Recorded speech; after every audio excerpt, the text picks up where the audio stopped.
Hello আমার দুষ্টু প্রিয় মিষ্টি বন্ধুরা, তোমরা সকলে কেমন আছো? বন্ধুরা, আজ তোমাদের মাঝে নতুন একটি লাগালাগির গল্প নিয়ে চলে আসলাম। বন্ধুরা, গল্পটি শেষ পর্যন্ত দেখলে আপনার দাঁড়িয়ে যাবে, আপনারা হাতের কাজ করতে বাধ্য হবেন। চলুন বন্ধুরা, গল্পটি শুরু করি। বাড়িওয়ালাদের বাড়ির সদস্য 4 জন। ভদ্রলোকের নাম রকনুজ্জামান, তার স্ত্রী তান্নি, ছেলে রিশান আর তান্নির ভাই সোহান। আরেকজন সদস্য আসছে। শুনেছি এই অংশটা পরে করা হয়েছে, আগে শুধু ভাড়া অংশটুকু ছিল। রোকন সাহেবের বাবা মারা যাওয়ার পর ভাইরা সব আলাদা হয়ে যায়। রোকন সাহেবের ভাগে এই জায়গা পড়েছে। তিনি নিজের মতো বাড়ি করে নিয়েছেন। তান্নি আপু আমাকে নিয়ে ড্রয়িং রুমে বসাল।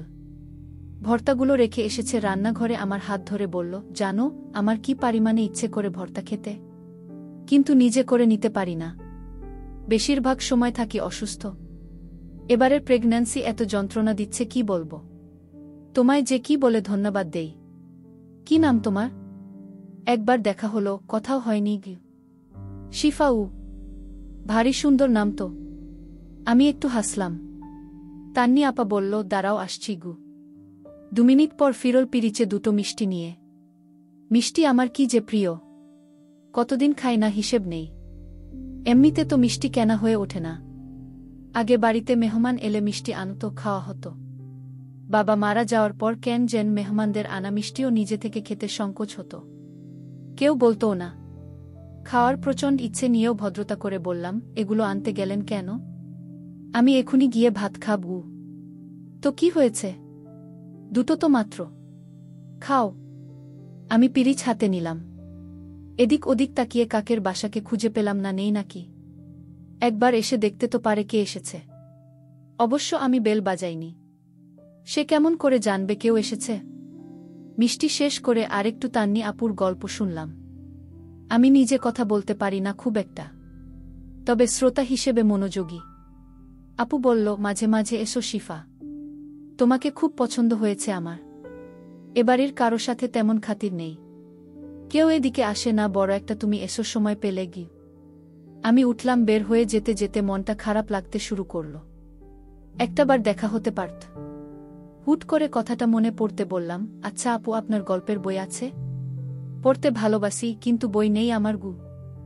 আমি তো পড়ি না, আমার ভাই খুব পড়ে। বই কিনে পাহাড় বানিয়ে ফেলেছে, চলো ওর কাছে যাই গু। উনি কি বই দেবেন? দেবে না মানে? যখন ইচ্ছে হবে আসবে, পছন্দ করে নিয়ে যাবে। সোহানের অত খুঁতখুতি নেই। আর তুমি তো বাড়িরই মেয়ে কি। সোহানের ঘরটা উপরে। এই বাড়িটা মূলত 1.5 তলা। নিচতলাতেই সব, ওপরতলার অর্ধেকটাতে 3টা ঘর তোলা। তার একটাতে সোহান আর ভাগ্নে রিশান থাকে।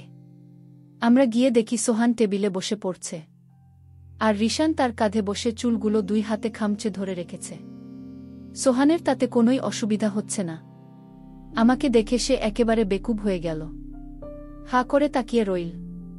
তান্নি আপু বলল, ও হচ্ছে শিফা, নতুন ভাড়া এসেছে, খুব লক্ষ্মী মেয়ে। তোর থেকে কয়েকটা বই ধার দে তো পড়বে গু। সোহান কাঁধ ঝাঁকিয়ে আমার দিকে তাকিয়ে বলল, কি বই নেবে, নিয়ে যাও। বইয়ের স্তূপ দেখে আমার ভিরমি খাওয়ার জোগাড়। বুকশেলফের তাক সব ভরে গেছে কবেই। তারপর বাকি বইগুলো মেঝেতে রেখে দিয়েছে। কতগুলো বইয়ের টাওয়ার হয়েছে, ইয়া বড় বড়। তান্নি আপু সোহানকে বলল, জানিস ও ভর্তা আর কচুর লতি নিয়ে এসেছে। আজকে রাতে মজা করে খাওয়া হবে। তুইও তো পছন্দ করিস। সোহান বিস্ময়ে ভুরু কপালে তুল। আমি খুঁজে খুঁজে হুমায়ুন আহমেদের অপেক্ষা আর রবীন্দ্রনাথের যোগাযোগ নিলাম। রিশান এসে আমার হাত ধরে বলল, এই তুমি আমার কি হও? সোহান বিড়বিড় করে বলল, মামি বল। একদম অস্পষ্টভাবে বললেও আমি ঠিক শুনতে পেলাম। চমকে তাকিয়ে দেখি তান্নি আপু চলে গেছে, আর পিচ্চিটা বুঝতে পারেনি। আমিও না বোঝার ভান করে বললাম, আমি তোমার আন্টি গু। পিচ্চিটা বদের হাড্ডি, বোধহয় মামার মতোই হয়েছে। ফিক করে হেসে বলল, আন্টিরা হয় বড় মোটা, তুমি তো ছোট্ট। তাহলে আপু বলো উ। না, আমি তোমাকে নাম ধরে ডাকি। দেখো, আরেকটু লম্বা হলেই আমি তোমার সমান হব গু। আমি মেনে নিলাম, আচ্ছা নাম ধরেই দেখো গু। আমি মানলেও কাকের বাসাটা মানল না। বলল, বড়দের নাম ধরে ডাকবি, কান লাল বানিয়ে দেবগু। আমাকে ধরতে পারলে তো বলেই দে ছুট। ঘরে আমি আর সোহান একা। সে মিটমিটি হেসে বলল, আমার জন্য খাবার নিয়ে এসেছ? Thank you. আপনার জন্য আনিনি, তান্নি আপুর জন্য এনেছি গু। আমি তাহলে খাব না? খাবেন না কেন? কাকের বাসা উত্তর না দিয়ে মনোযোগ দিয়ে আমার দিকে তাকিয়ে রইল। আমি বিব্রত হয়ে বললাম, কি হয়েছে? তোমার চুলগুলো এভাবেই সুন্দর লাগে উঁচু করে বেঁধে। বেনি করলে বেশি বাচ্চা দেখায়, ছবিতে চুলের স্টাইল বদলে দেব ভাবছি গু। আমি সুযোগ পেয়ে বলে বসলাম, আমার ছবি আমাকে দিয়ে দিন গু। সোহান অবাক হয়ে বলল, আহ, তোমাকে দেব বলে এঁকেছি মনে হয়। তাহলে আঁকলেন কেন? বলব না গি। আমি তান্নি আপুর কাছে বিচার দেব কিন্তু আচ্ছা দাও, তারপর আমি যে উত্তর দেব তাতে লুকানোর জায়গা খুঁজে পাবে না, মনে রেখো। শুধু আপু না, যদি কেউ ঘূর্ণাক্ষরেও জানে খবর করে দেব তোমার। গুন্ডা কোথাকার বলেই তাড়াতাড়ি চলে এলাম, কখন কি বলে ফেলে ঠিক নেই। কি ভেবেছে আমি সত্যি বলে দেব? কি বলবো? ইস, লজ্জা করে না?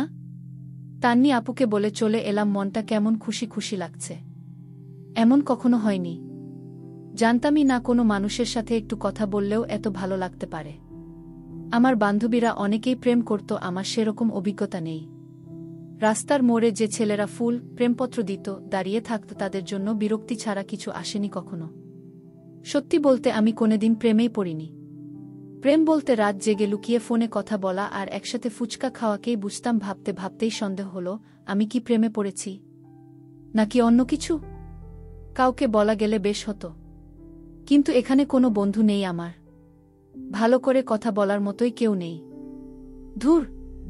রাতে মা শুয়ে পড়ার পরেও আমি অনেকক্ষণ জেগে রইলাম। মায়ের অগোচরে জানালাটা আলতো করে খুললাম। শীতের বাতাস ধুকল হুহু করে, কাঁপিয়ে দিল পুরো শরীর। তবু জানালা বন্ধ করতে ইচ্ছে হলো না। বাইরে আধারের দাপটে কিছু দেখবার জো নেই, শুধু রাতজাগা পোকামাকড় ডাকাডাকি করছে। ঘুরে ফিরে মনে পড়ছে সেই সোহানের কথা। কি করছে সে এখন? ঘুমাচ্ছে হয়তো। এখন সে সামনে থাকলে কি করত? মাথামুন্ডু ছাড়া কথা বলতো। আমার ভীষণ তৃষ্ণা পেল, এমন এক শীতের রাতে সোহানের সাথে বসে গল্প করার তৃষ্ণা।